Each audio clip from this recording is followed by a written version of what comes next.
everyone. This is an episode of the podcast titled Cracking the Peanut, Unveiling the Truth in Mass Media. I am Megan Justin. I am Kat. I am Jermaine Santos. I am Ash. I'm Emil. And this is Cracking the Peanut.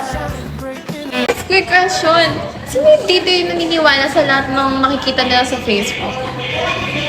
Ay wow, tahimik. Alam kong may guilty dito.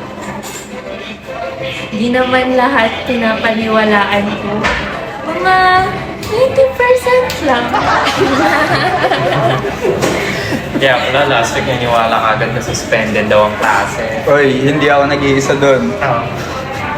But seriously, ilan sa atin ang nakapag-share na ng mga posts sa Facebook dahil ang dami na nag-share doon?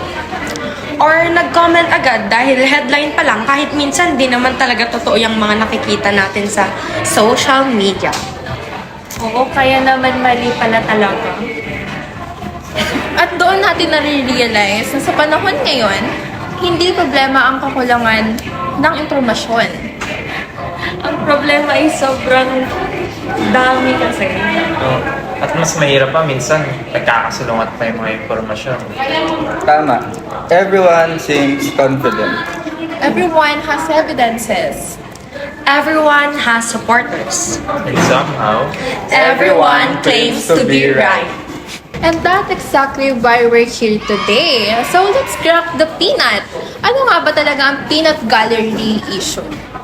So, ngayong 2026, naging sentro ng kontrobersya ang Peanut Gallery Media Network or PGMN matapos maaresto ang founder nito na si Franco Mabanta at ilang associates sa isang NBI entrapment operation na naibalita na din sa magkakaibang balita tulad ng social media, YouTube at sa television of course. Mahigit kumulang 300 million hanggang 350 million ang pera na nakalap nila sa Pasig City.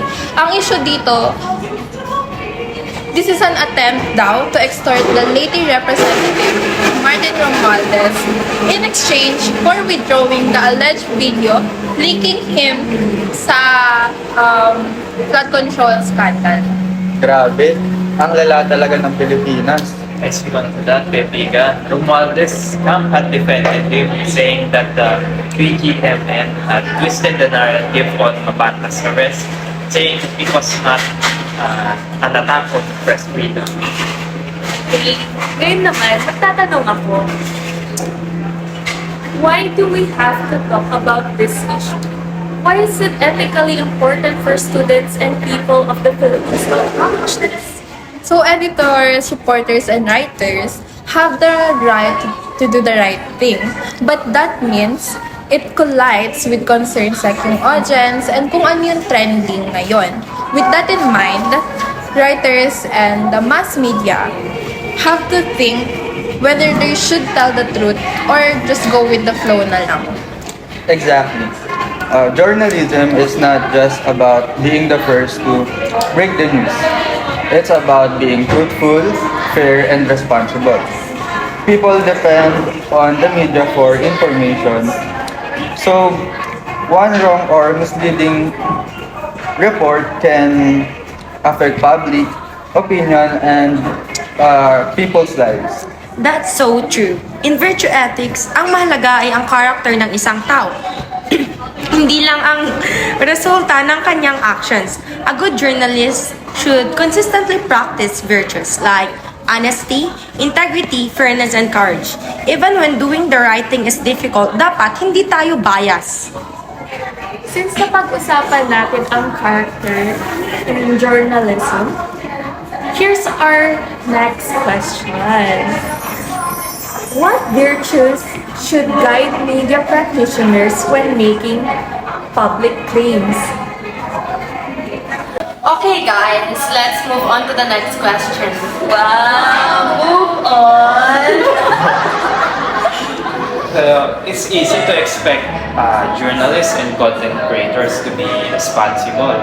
But the real question is, paano naman tayo, mga estudyante at mga Pilipinong normal lang, what virtue should we practice?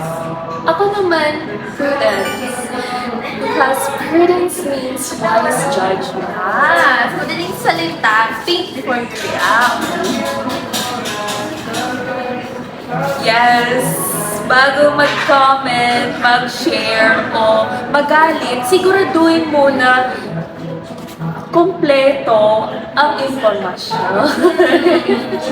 Yung ako naman, intellectual humility. Because this means accepting that we could be right or we could be wrong and we should be open to be corrected. Pero aminin natin, hindi siya madali gawin. Kahit para sa atin, mahirap yun. Yeah, especially kung feeling natin tayo ang tama. Ako naman guys, is temperance. Alam mo yun, it's about controlling our emotions. Kasi alam naman natin lahat na kapag galit tayo, ang dali-dali lang natin gumawa ng mga actions na hindi natin nakokontrol. Kapag galit tayo, maaari tayong mag-post sa mga social media ng ikakagalit ng ibang tao. I agree with all of you. Alam niyo, nakakalimutan natin yung pinaka-importante, yung responsibility. Every actions that we do has consequences.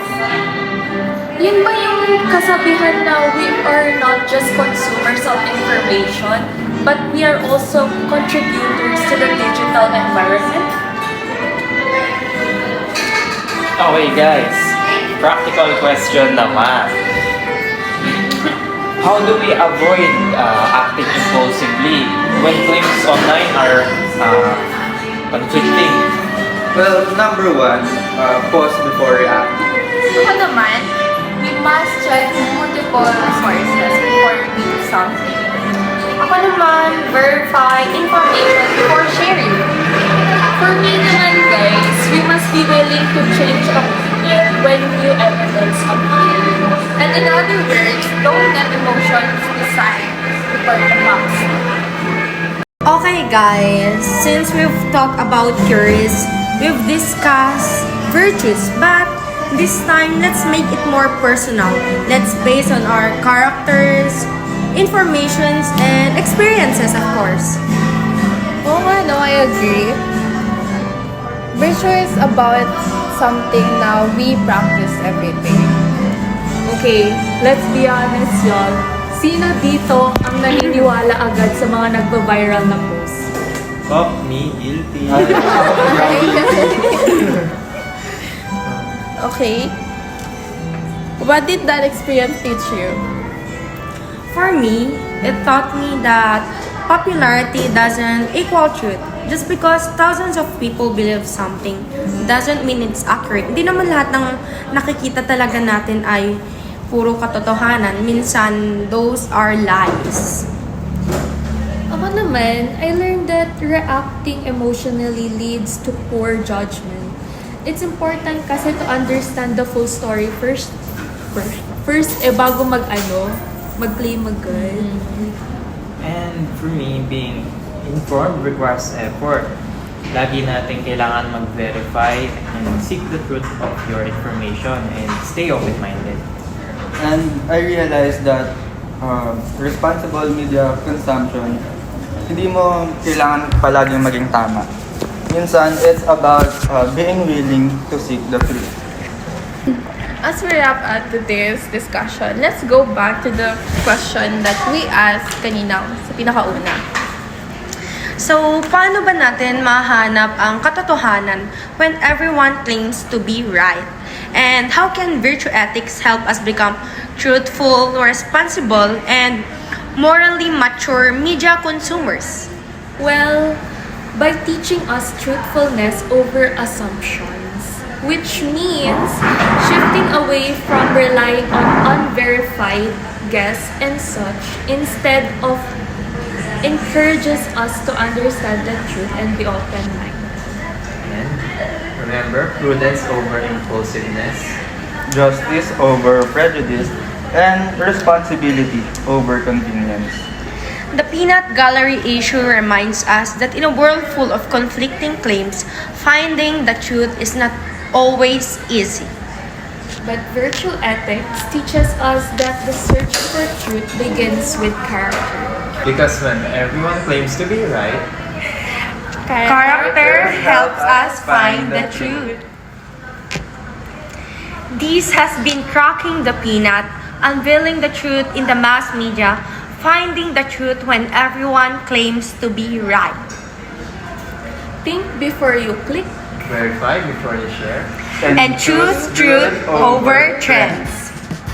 Bye, guys!